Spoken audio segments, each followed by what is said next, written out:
Like it? Ako mismong gumawa niyan. I love them. Thank you, Dad. Para sa princess ko. Halika, sukat natin. Princess, anak. Always be grateful na may mga ganito tayo sa buhay. Hindi lahat ng tao nakakabili ng sapatos na ganyan. I know, Dad. Kaya nga, di ba, ang mga sapatos natin, kahit sobrang gaganda ng designs mo, nabibili pa rin sa murang halaga. Right? Tama. Tsaka ano, lagi mong tatandaan, mahalaga sa tao, nasa paggawa ng kabutihan, hindi naghihintay ng kapalit. Tsaka kahit ano pang suot mo, kahit gaano kamahal o kamura yan, ang mahalaga sa buhay ay ang kagandahan ng pagkatao. Kaya dapat, Laging maging mabuti dahil yun ang totoong yaman natin.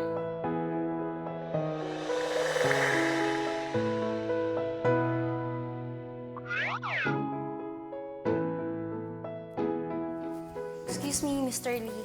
Oh, Frances.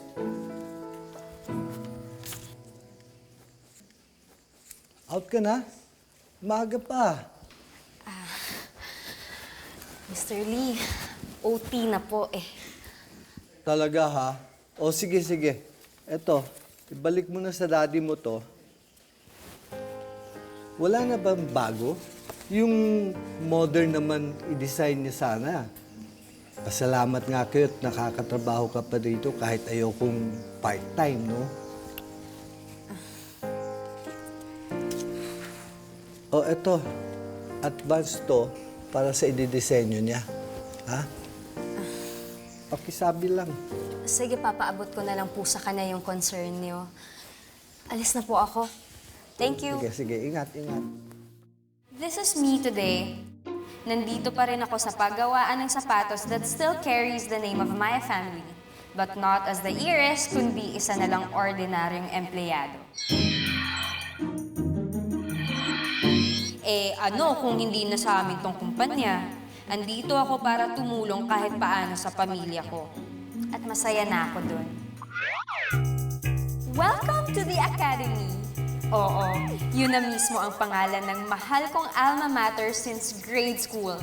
1 year akong na-stop dahil sa hirap ng buhay, but now, I'm excited na college na ako. Finally! As you can see, nagsama-sama rito ang iba't ibang anak mayaman. Religious, athletic, nerds, name it. Ano ba? Ano ba naman? Ngayon ka pa nasira. Huwag naman. Ano ba yan? Hey girls, look here. Nakabalik na pala sa The Academy ang prinsesa ng mga pulubi. Kung may grupong dapat kang iwasan dito, ito yun. The mean girls. The bullies. Siguro kaya nalugi yung kumpanya nyo dahil poor quality ang shoe brand nyo. Let's go. Hi. Kung dati siguro, papatulan ko pa yung mga yan. But I'm a changed girl. I choose my battles wisely. Ay! Alan! Jill! Ay, nais ko kayo! Kamusta? Pero I'm so glad that you're back. The pak para sa ekonomiya! Ano sabi niya? Jill and Alan are among the richest kids in school. Pero sa kabila ng lahat, they remain grounded and best of all, they're my best friends. It's been a year. Eh, ito lang ba talaga yung na-miss mo? Turut. What about him?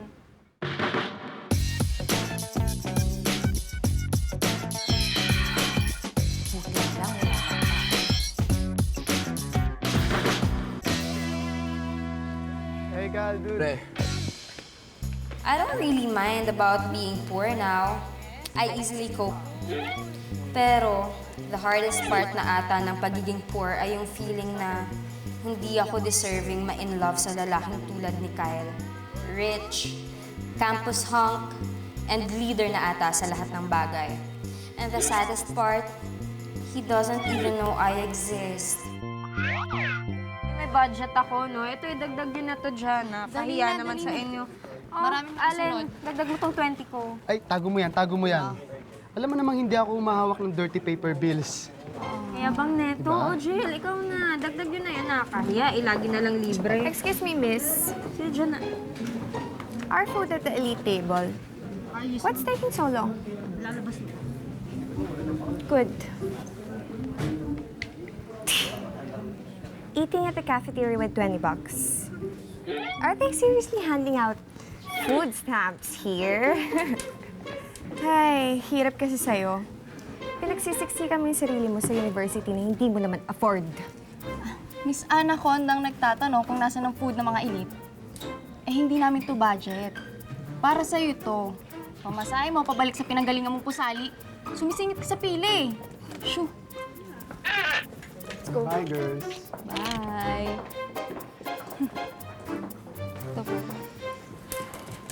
Alam mo ba, ayon sa alamat, kapag napatakan daw ng luha ng berhen na may ubod dalisay ang puso sa kanyang kinakain, ay forever na siyang magiging single. Tara. Ito po bayad namin. Keep the change.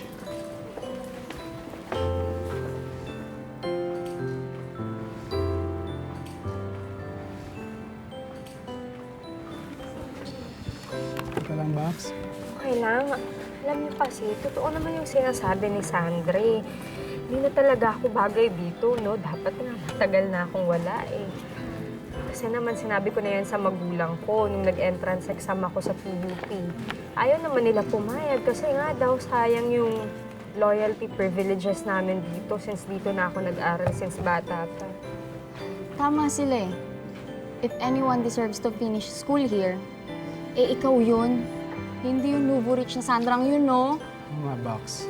At saka sayang naman yung partial scholarship mo kung magpapatalo ka sa pang-aasar nung lowly and brainless witch na yun.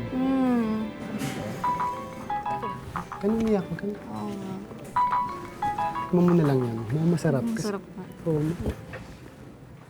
Bax, okay ka lang? Bak, sorry ha, I have to leave. Sorry. Why? Tara. Dali. Sorry, hindi ko sinasadya. Tara. Bilis. Kasi naman yung pagyuyusi. Dapat kasi tigilan na yan eh. Huwag mo nakapagalitan. Ay naku, sino pa bang ibang magsasabi sa'yo? Princess. Ano kasing nangyari? Ay naku, ayan, inatake kaninang hapon kasi pinipilit pa niyang gumawa ng disenyo ng sapatos. Sa awa naman ng Diyos, okay lang naman daw. Pero syempre, kailangan niyang magpahinga ng 2 weeks. Tsaka syempre, kailangan niyang tingnan kung ano yung mga kinakain niya. Kailangan niyang bantayan. Nasaan na ba si Yuki? Tumawag ba yung kuya mo? Wala, ma. Tawagan ko nga muna to. Salamat, anak. Hello, Yuki. O, nasaan ka na? Naku, huwag kang magpapagabi, ha? May sakit yung daddy mo. Kailangan mong tumulong dito. Okay, sige. Bye-bye. Dad, ako na magtatapos ng mga design yun na yan ng sapatos, ha? Hindi niyo pa kaya, magpahinga ka. Dad naman eh. Tsaka, ako din naman kumakausap kay Mr. Lee. Ako na bahala dun. Okay lang ako, Princess. Totoo. Alam ko naman yung mga design ng mga modern na yan, ng mga sapatos yung kabataan ngayon eh. Alam mo, puso ko lang yung tumatanda. Pero itong mga kamay ko, mahuhusay pa rin. Huwag nang makulit, tigas ng ulo. Ako na magtatapos nun. Pahinga ka na lang. Wala ka kasing tiwala sa akin. Ang galing-galing ko kaya gumawa ng sapatos. Parang ikaw lang. Diba? Walang-wala yung mga design na yan sa factory na yun eh. I was wrong about the worst thing about being poor. Ito pala yun. Yung ganitong almost helpless ka na matulungan ang kalagayan ng pamilya mo.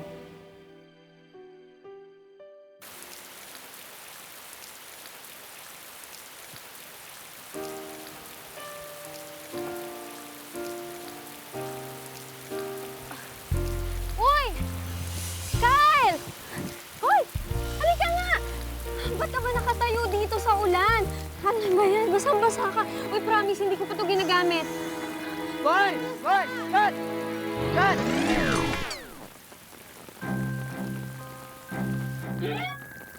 Excuse me, miss. Isang tanong lang. Are you stupid? Can't you see? Nag-shoot kami dito. Ayan, sorry Ngayon lang kasi pumasok sa akin na film major ka nga pala. Lulusot ka pa. You're just one of the many desperate girls that are trying to get with me. Panira!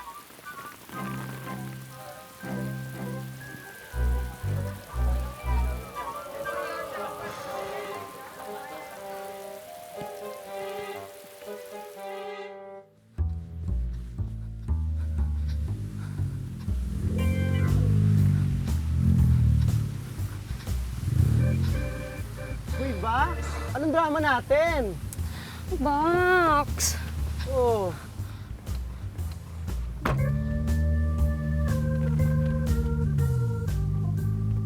Bongga, kasi naman bakit hindi mo nakita doon sa dami ng taong nanonood?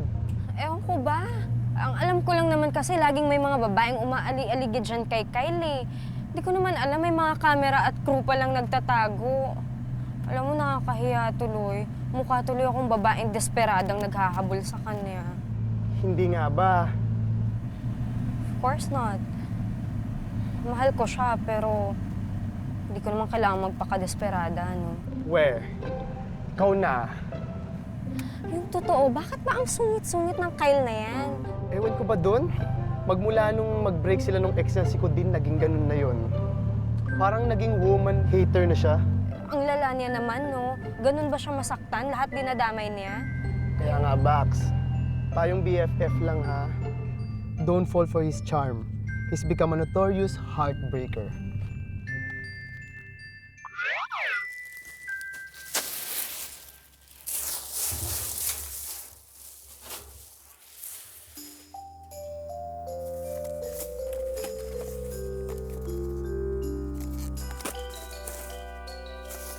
Lagi mong tatandaan, nasa paggawa ng kabutihan, hindi naghihintay ng kapalit. Tsaka kahit ano pang suot mo, kahit gaano kamahalo kamura yan, ang mahalaga sa buhay ay ang kagandahan ng pagkatao.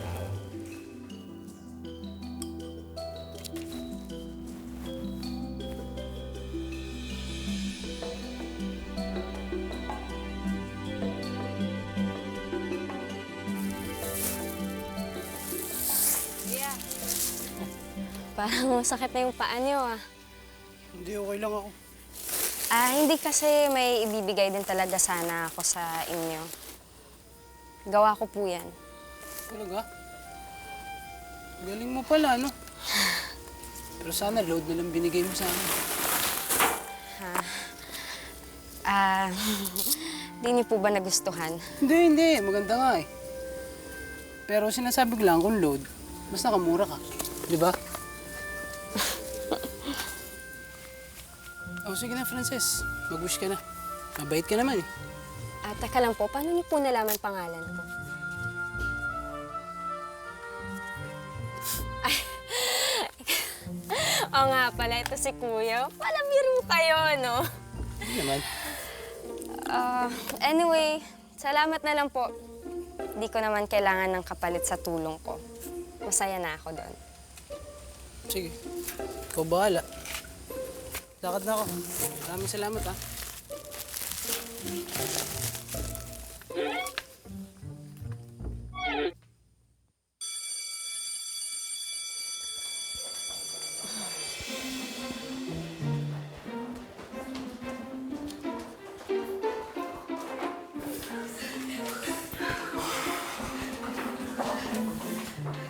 Babe, ang ganda mo talaga, no?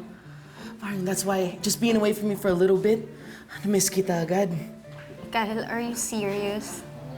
Anong klaseng girlfriend to? Why can't we just tell everybody na tayo na? Kung makapikit ka, babe, parang you don't wanna kiss me.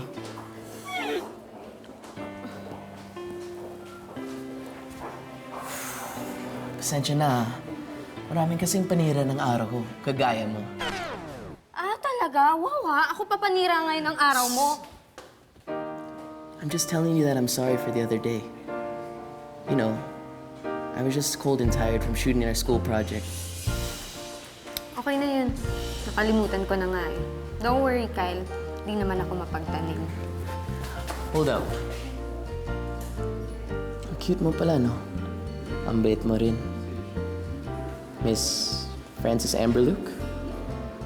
Oh, come on. Don't act so surprised. I'm the school council chairman. Siyempre, I know who you are. I also know that you're a very, very intelligent woman. So I guess I'll be seeing you at the ACAD Challenge. And beating you? Kyle, pagod ka na siguro. Kasi walang tigil kang tumatakbo sa isip ko. Hello, Ma? Frances, anak, nasan ka na? Eto po, pauwi na. Ma, ba't ganyan boses niyo? Frances, anak, hindi ko na alam ang gagawin ko. Ang kuya mo, nakipagbasag ulo na naman. Ayun, nasa presinto, nakakulong. Kaya nang malaman ng dad mo, inatake na naman siya. Papunta na kami ngayon sa hospital. Anak, hirap na ako. Ma! Hello?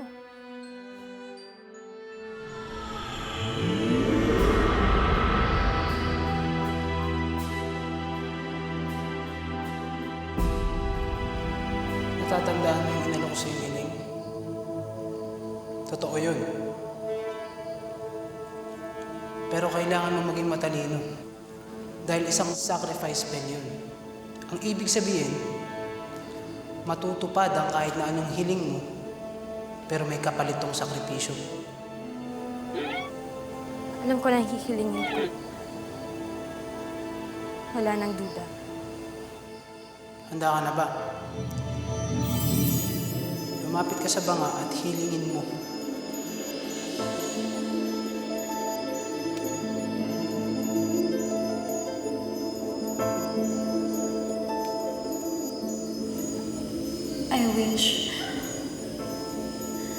I wish na sana maging maayos na ang kalagayan ng pamilya ko. Sana mapabuti na ang bawat membro ng pamilya ko at maging maayos na kami. Ngayon, kailangan mo kumuha ng isang papel dyan para malaman natin kung ano ang kailangan mong isakripisyo. Ang kapalit ng hiling mo ay pag-ibig. Kailangan mo pigilang umibig sa isang tao. Kung hindi, mababaliwala lahat ng hiling mo.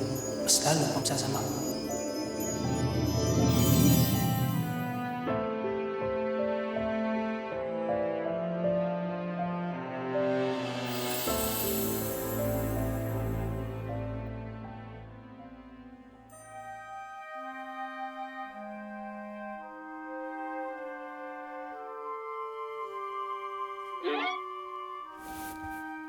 Ay, nakakaloka. Nasaan ako?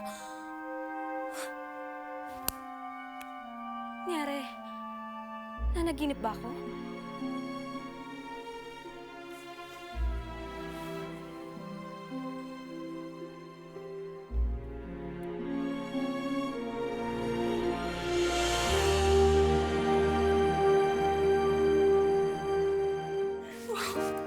Okay ka lang, Princess. Napak. Okay lang? Ano na naman kayang bubulaga sa akin na pagbabago dito?